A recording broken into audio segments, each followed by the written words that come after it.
Toksin adalah zat beracun yang bisa berbahaya bagi tubuh dan kesehatan. Toksin dapat dihadapi dengan gaya hidup sehat, pemilihan makan dan minuman, serta produk yang digunakan setiap harinya. Toksin dalam tubuh harus kita buang dengan detox. Detox yang paling ampuh adalah dengan berpuasa. Mari kita bahas selanjutnya di video ini. Untuk tema video kali ini dikulik dari buku yang berjudul Tetap Bugar Saat Puasa dan Lebaran. Sebelumnya, jika bermanfaat, jangan lupa subscribe dan tekan ikon loncengnya. Selamat menyaksikan, keep watching my video.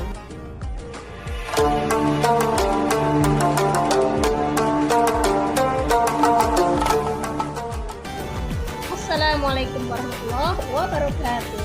Welcome back to my channel. Sahabatku, video kali ini Handa Wellness ingin berbagi kembali masih seputar tentang puasa Ramadan, yaitu apa sih yang terjadi dalam tubuh selama 30 hari berpuasa. Sahabatku, ternyata selama puasa 30 hari tubuh kita sedang melakukan detoksifikasi. Detox itu adalah proses pengeluaran toksin dari dalam tubuh yang tidak diperlukan dan beracuni sel-sel tubuh jika jumlahnya berlebihan. Toksin itu dari mana sih datangnya? Toksin bisa berasal dari makanan yang tidak tercerna, makanan yang tidak sehat seperti gorengan, junk food, instant food. Kemudian toksin dari polusi udara bisa seperti asap pabrik, dari debu, asap kendaraan, dan lain-lainnya. Kemudian dari polusi air, ketika air yang sudah tercemar dengan berbagai sampah-sampah, sehingga air sebagai sumber kehidupan menjadi tercemar. Kemudian toksin selanjutnya berasal dari produk-produk yang ada zat kimianya, seperti kosmetik, parfum, wewangian, deterjen, sabun, serta bahan-bahan kimia lainnya. Oh iya, tak lupa juga ternyata toksin bisa juga berasal dari pikiran dan emosi negatif. Begitu banyaknya sumber toksin ya. Untuk proses pengeluaran toksin dalam tubuh, di dalam metabolisme tubuh sebenarnya sudah terjadi secara teratur, secara alami, secara otomatis. Jadi setiap harinya tubuh menggantikan sel-sel yang sudah tua, yaitu dengan cara melalui berbagai saluran pembuangan, bisa lewat keringat, lewat urin, ataupun melalui BAB.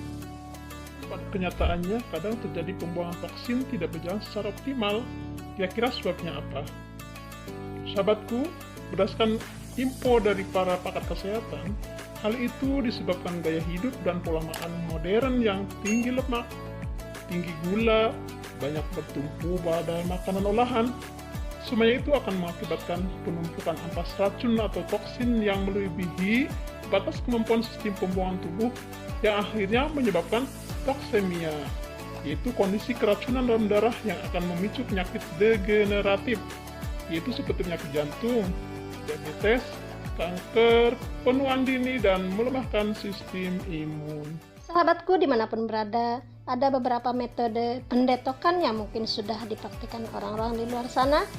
Ada yang detok dengan cara minum air lebih banyak di pagi hari, maka keluarlah racun dari dalam tubuh melalui urinnya atau air seni.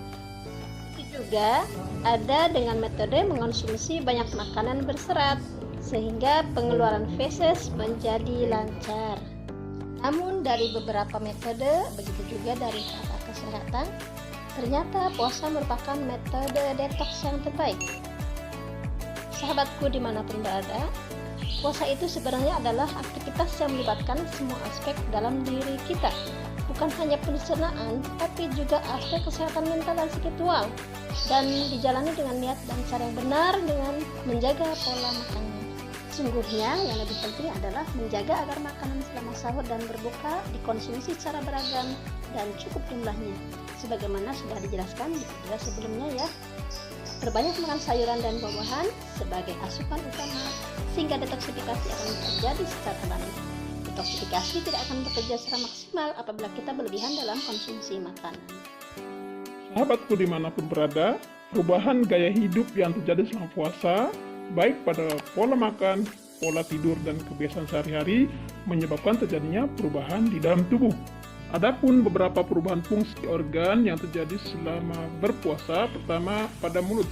Kelenjar air liur tetap bekerja memproduksi air liur untuk mencegah mulut menjadi kering, bisa mencegah bau mulut.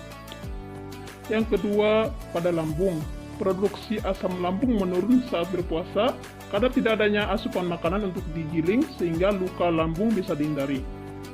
Kemudian yang ketiga, pada liver, tugasnya memecah cadangan gula sebagai sumber energi pertama. Kemudian yang keempat, pada pankreas. Dalam keadaan normal, pankreas berfungsi untuk memproduksi insulin. Tapi pada saat berpuasa, produksi insulin berhenti dan hormon ini memberitahu liver untuk memecah penyimpanan gula yang ada di dalam liver. Yang kelima, pada usus kecil, beristirahat sementara dari tugasnya mengolah makanan dan menyerap nutrisi. Usus kecil hanya bergerak secara reguler saja setiap 4 jam. Kemudian yang keenam, pada usus besar, mengontrol penyerapan air selama berpuasa untuk menjaga keseimbangan cairan. Selanjutnya, kita bahas seperti apa proses detox dalam puasa.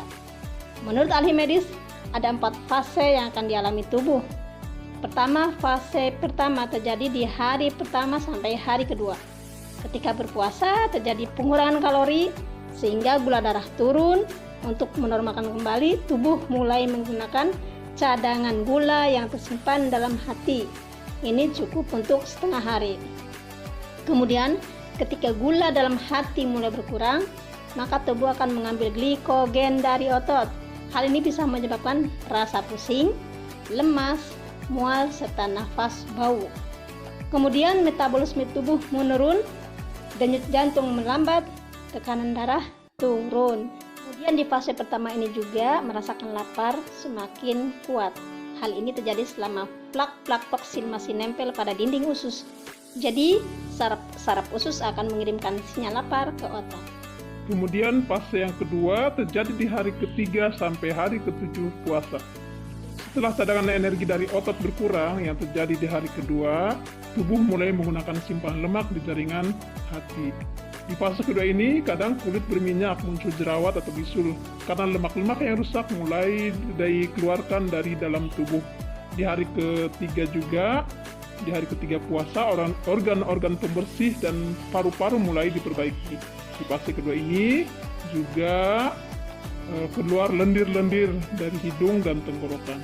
Di fase kedua juga, nafas masih bau, kemudian usus besar diperbaiki dan plak pada dinding usus mulai melunak dan lepas.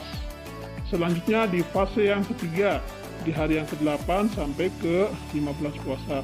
Di fase ini, tubuh akan mengalami peningkatan energi dan tubuh terasa lebih fit.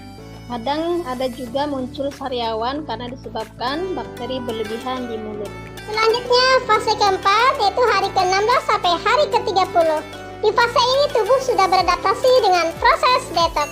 Energi lebih powerful, konsentrasi dan daya ingat meningkat, pikiran lebih jernih, emosi lebih stabil.